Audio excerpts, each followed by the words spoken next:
Dalam musim pandemik, masyarakat kita berhadapan dengan kadar kematian yang tinggi. Angka kematian semakin hari semakin meningkat serta penemuan varian baru virus yang semakin berbahaya berlaku di luar kawalan kita. Tahukah anda apakah kelebihan yang dimiliki mereka yang terkorban akibat pandemik ini? Mereka ini sahih tergolong dalam golongan mati syahid akhirat. Adakah benar dengan pandangan ini? Teruskan bersama Paling Top.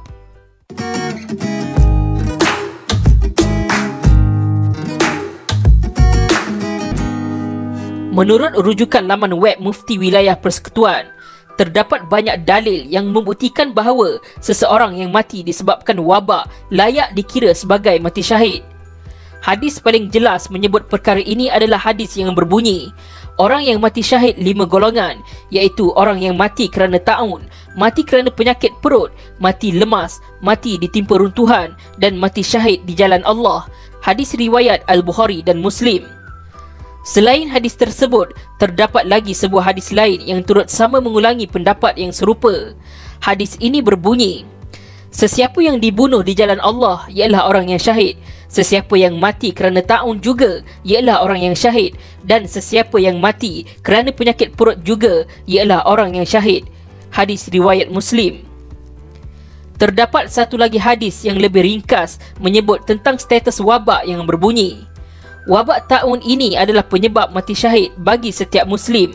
Hadis riwayat Al-Bukhari dan Muslim. Hadis ini memperjelaskan kelebihan yang dimiliki oleh individu yang telah meninggal dunia akibat wabak. Walaupun terdapat hadis-hadis sahih yang jelas memperkukuhkan pandangan ini, ada satu persoalan yang timbul. Adakah wabak atau taun yang dimaksudkan dalam hadis-hadis tersebut sama dengan pandemik yang kita hadapi? Oleh kerana pada zaman Rasulullah SAW, penghususan istilah penyakit masih lagi bersifat am.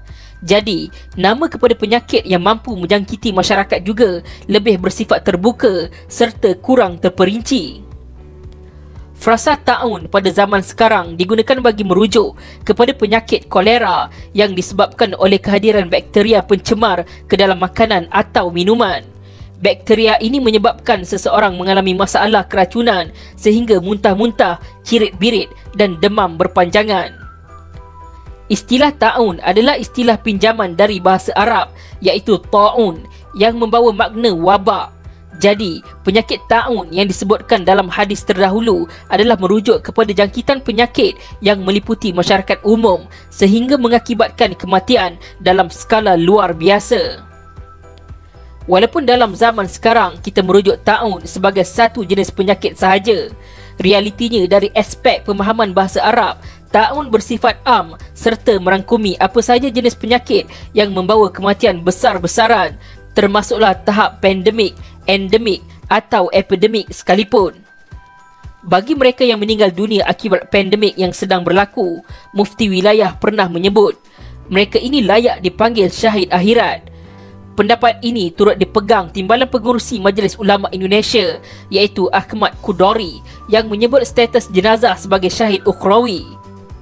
Terdapat dua jenis mati syahid yang boleh diterima oleh seseorang Muslim iaitu syahid dunia dan syahid akhirat. Individu yang syahid dunia dihaskan kepada mereka yang terbunuh dalam peperangan melawan orang-orang kafir bagi menegakkan Islam. Individu ini berjuang dengan ikhlas serta tidak takut berhadapan dengan musuh.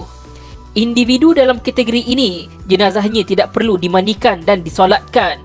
Dosanya juga diampunkan serta dijanjikan syurga. Bagi kumpulan individu syahid akhirat atau syahid ukhrawi yang meninggal dunia disebabkan pandemik, jenazah mereka masih lagi perlu disempurnakan seperti biasa, tetapi mereka mendapat keistimewaan iaitu dikurniakan ganjaran pahala mati syahid.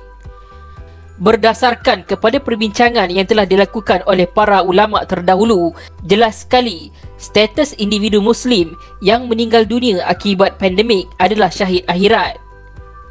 Walaupun realitinya tiada siapa tahu status sebenar kedudukan seseorang di sisi Allah Subhanahu Wa Taala. Hadis-hadis yang telah ditinggalkan boleh membantu kita sekurang-kurangnya mendapat gambaran tentang status kesyahidan individu yang terkorban. Sekiranya anda salah seorang yang telah kehilangan ahli keluarga akibat pandemik, teruskanlah berdoa agar Allahyarham mendapat ganjaran syahid serta ditempatkan di kalangan orang yang beriman. Diharapkan video ini memperjelaskan bahawa apa yang berlaku dalam buruknya sekalipun ada kebaikan yang cukup sukar untuk digambarkan.